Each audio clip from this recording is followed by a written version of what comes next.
Welcome to அரியன் பிரியா குட்டீஸ் channel. இன்றைக்கி நம்ம சேனலில் என்ன வீடியோ பார்க்க போகிறோம் அப்படின்னா மிக்ஸி ஜார் க்ளீனிங் வீடியோ தான் பார்க்க போகிறோம். பண்ணிக்க மாட்டோம், அப்படி க்ளீன் பண்ணி சும்மா வாட்டர் வச்சு க்ளீன் பண்ணி வச்சுடுவோம். அது பார்த்தீங்க அப்படின்னா பின்னாடி நல்ல ஒரு பாசம் பிடிச்ச மாதிரி ஒரு பிசுன்னு அழுக்கு ஃபார்ம் ஆகிருக்கும். அது நம்ம அடிக்கடி க்ளீன் பண்ணி வச்சுக்கிட்டோம் அப்படின்னா பார்த்தீங்க அப்படின்னா நல்லா இருக்கும். ஸோ இதை எப்படி க்ளீன் பண்ணலான்னு பார்க்கலாம். பாருங்கள், இந்த மிக்ஸியோட பேக் சைடு எடுத்துகிட்டு இதில் ஒரே ஒரு ஸ்பூன் நான் பேக்கிங் சோடா ஆட் பண்ணிக்கிறேன். அதாவது ஆப்போ சோடா தான் ஆட் பண்ணிக்கிறேன். எல்லார் வீட்லேயுமே ஆப்போ சோடா இருக்கும். ஸோ நீங்கள் ஆப்போ சோடா ஆட் பண்ணிக்கோங்க. ஆட் பண்ணிவிட்டு இதில் ஒரு அரை லெமன் பிழிஞ்சு விட்டுருக்கோம். இப்போ லெமன் புளியும் போது அந்த ஆப்போ சோடா ரியாக்ட் ஆகி உங்களுக்கு நுர பொங்கி வரும். அந்த மாதிரி நுர பொங்கி வந்த உடனே நீங்கள் இதில் கொஞ்சமாக ஹாட் வாட்டர் ஆட் பண்ணிக்கோங்க. சூடாக இருக்கணும் தண்ணி. அந்த தண்ணியை நீங்கள் ஆட் பண்ணிட்டீங்க அப்படின்னா அந்த மிக்ஸி பேக் சைடு உங்களுக்கு எவ்வளோ அளவுக்கு கொள்ளுதோ அந்த அளவுக்கு ஃபுல்லாக ஆட் பண்ணிடுங்க. ஆட் பண்ணிவிட்டு இதை ஒரு அரை மணி நேரம் நம்ம ஊற வச்சிடலாம். ஊற வச்சு எடுக்கும்போது தான் பார்த்திங்க அப்படின்னா நமக்கு க்ளீன் பண்ணுறதுக்கு ரொம்பவுமே ஈஸியாக இருக்கும். இல்லைனா நம்ம தேய்க்கிறாப்பில் இருக்கும். ஸோ நல்லா ஊற வச்சிடலாம். இப்போ அரை மணி நேரம் ஊற வச்சு எடுத்துகிட்டு வந்துடலாம்.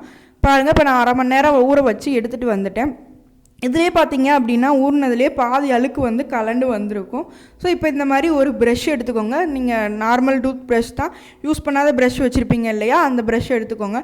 அதை வச்சு ஃபுல்லாக இந்த மாதிரி லைட்டாக நீங்கள் ப்ரஷ் வச்சு நல்லா தேய்ச்சி விட்டீங்க அப்படின்னாலே பார்த்தீங்க அப்படின்னா எல்லா அழுக்குமே போயிடும்.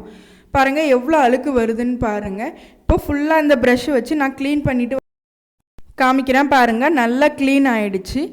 எவ்வளோ டிஃப்ரெண்ட்டாக இருக்குது பாருங்கள். நம்ம ஃபஸ்ட்டு காமிக்கும் போது பார்த்தீங்க அப்படின்னா எவ்வளோ ஒரு அழுக்காக இருந்தது. இப்போ பாருங்கள், ஃபுல்லாக க்ளீன் பண்ணி எடுத்துகிட்டு வந்துட்டேன். பளிச்சுன்னு புதுசு போல் ஆயிடுச்சு. இது மாதிரி ஜாரை நீங்கள் அடிக்கடி க்ளீன் பண்ணி வச்சுக்கோங்க. அப்போ உங்கள் ஜார் நல்ல புதுசு போலையும் இருக்கும், நீண்ட நாள் உழைக்கவும் செய்யும். வாங்க நெக்ஸ்ட்டு ஜாரோட இன்சைடு உள்பக்கம் எப்படி க்ளீன் பண்ணலான்னு பார்க்கலாம். நம்ம உள்பக்கம் எப்போவுமே நம்ம சோப்பு வச்சு க்ளீன் பண்ண தான் செய்வோம். ஸோ க்ளீனாக தான் இருக்கும். பட் பார்த்திங்க அப்படின்னா அடிக்கடி அதில் மிக்சியில் அரைக்கிறதுனால நம்ம அடிக்கடி ஜூஸ் போடுவோம், இல்லைனா சட்னி அரைப்போம். இந்த மாதிரி மிக்ஸி எந்த ஜார் நம்ம அடிக்கடி யூஸ் பண்ணுறோமோ அந்த ஜாரில் பார்த்திங்கன்னா உள்ளே நல்ல ஒரு அழுக்கு இருக்க தான் செய்யும். அந்த கரை படிஞ்சு தான் இருக்கும். இந்த மாதிரி அதை எப்படி க்ளீன் பண்ணலாம் அப்படின்னு பார்க்கலாம் வாங்க. ஜாரை எடுத்துக்கோங்க. அதில் ஒரு அரை லெமன் பிழிஞ்சு விட்டுட்டு அந்த லெமனை அப்படியே ஆட் பண்ணிக்கோங்க. நம்ம அதோடு தான் மிக்சியில் அரைச்சி எடுக்க போகிறோம். அதை அப்படியே ஆட் பண்ணிக்கோங்க. ஆட் பண்ணிவிட்டு ஹாட் வாட்டர் ஆட் பண்ணுங்கள். ஹாட் வாட்டர் ஆட் பண்ணும்போது தான் நல்லா அந்த கரையெல்லாம் எடுத்துகிட்டு வரும். ஸோ இதில் கொஞ்சமாக ஹாட் வாட்டர் ஆட் பண்ணிக்கிறேன் நான். இதை மிக்சியில் நல்ல ஒரு ஓட்டி எடுத்துகிட்டு வந்துடலாம். பாருங்கள், இந்த மாதிரி ஓட்டி எடுத்துகிட்டு வந்தீங்கன்னா இப்படி தான் இருக்கும். இதுக்கப்புறம் நம்ம என்ன செய்ய போகிறோம் அப்படின்னா அதில் ஒரு ஸ்பூன் பேக்கிங் சோடா, அதாவது ஆப்போ சோடா தான் ஆட் பண்ணுறேன்.